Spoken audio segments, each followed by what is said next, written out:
Praise the lord, hallelujah. আহকচোন ঈশ্বৰৰ মহান বাক্যৰে আমি আশীৰ্বাদপ্ৰাপ্ত হওঁ।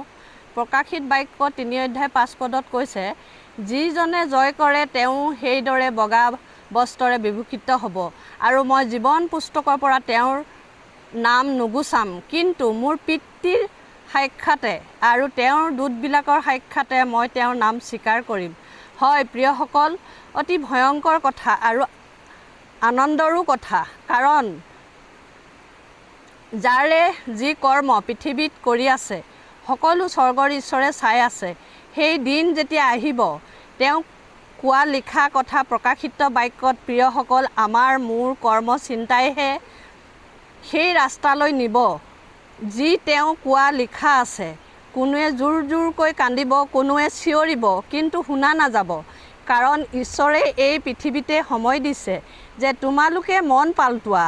সময় থাকোঁতে ঈশ্বৰক জানা, যিজনে সত্য ঈশ্বৰ যীশুখ্ৰীষ্ট আমাৰ পাপৰ বাবে নিজক অৰ্পণ কৰিলে, কিন্তু হাই হাই চকু হাত যে বন্ধ, সেইবাবেই সেইদিনা যিজনৰ নাম জীৱন পুস্তকত লিখা হ'ল, তেওঁ পাব প্ৰভুৰ লগত স্বৰ্গ ৰাজ্যত, তেওঁৰ চৰণত। আৰু যিসকল আজি কৈ থকা হৈছে, শুনা নাই, বুজিবলৈ চেষ্টা কৰা নাই, বাইবেলে কৈছে তেওঁলোক যাব সেই সুদূৰ আসন নৰকৰ অনবৰতে জ্বলি থকা জুইলৈ। গতিকে প্ৰিয়সকল, সময় গতিশীল।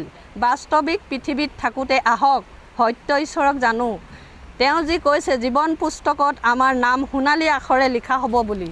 হয় প্ৰিয়সকল, আমি সেই নাম পাবলৈ, সেই ঈশ্বৰৰ লগত থাকিবলৈ আহকচোন আমি তেওঁক বিশ্বাস কৰোঁ যে তেওঁৰ পুত্ৰক মৰণ নকৰি আমাৰ কাৰণে, মোৰ কাৰণে, আপোনাৰ কাৰণে পঠিয়ালে এই জগতলৈ। সেয়েহে এই ভিডিঅ' আকাৰে আপোনালোকৰ আগলৈ ঈশ্বৰৰ মহান বাণী, বাইবেলে কোৱা কথা, মই কোৱা কথা নহয়, শাস্ত্ৰই কৈছে। গতিকেলৈ সেই বাণী লৈ আহিছোঁ। সকলোৱে শুনক আৰু গ্ৰহণ কৰক, আশীৰ্বাদ পাওক। আহক এটি চমু প্ৰাৰ্থনাই তেওঁৰ চৰণলৈ চাপি যাওঁ হওক। সেই অতি দয়ালু পিতা, তোমাৰ অনুগ্ৰহ আৰু দয়াৰ ক্ৰমে আকৌ এটা নতুন দিন, নতুন ৰাতিপুৱা পাই এয়া তোমাৰ চৰণত সেৱা ল'ব পাৰিছোঁ। যেনেকৈ তোমাৰ বাক্য প্ৰভু মোৰ এই ভিডিঅ' আকাৰে সকলোৱে আগলৈ লৈ আহিব পাৰিছোঁ। সকলো জাতিক, সকলো পৃথিৱীৰ মানুহবিলাকক তুমি আশীৰ্বাদ কৰা প্ৰভু।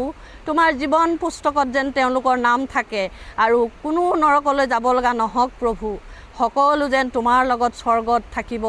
আজি যেনেকৈ দূতগণে তোমাৰ হালেলুয়া কৰি আছে, আমি সকলো একেলগে যেন তোমাৰ হালেলুয়া কৰিব পাৰিম। সেই বিশ্বাস আৰু কৃতজ্ঞতাৰে আমাৰ সকলোকে আজিৰ দিনটোত মংগল কামনা কৰি তোমাৰ চৰণত ৰাখি প্ৰাৰ্থনা তোমাৰ প্ৰিয় পুত্ৰ, আমাৰ প্ৰিয় প্ৰভু নাচৰিতা যীশুৰ নামত খুজিলোঁ। আমেন। ধন্যবাদ।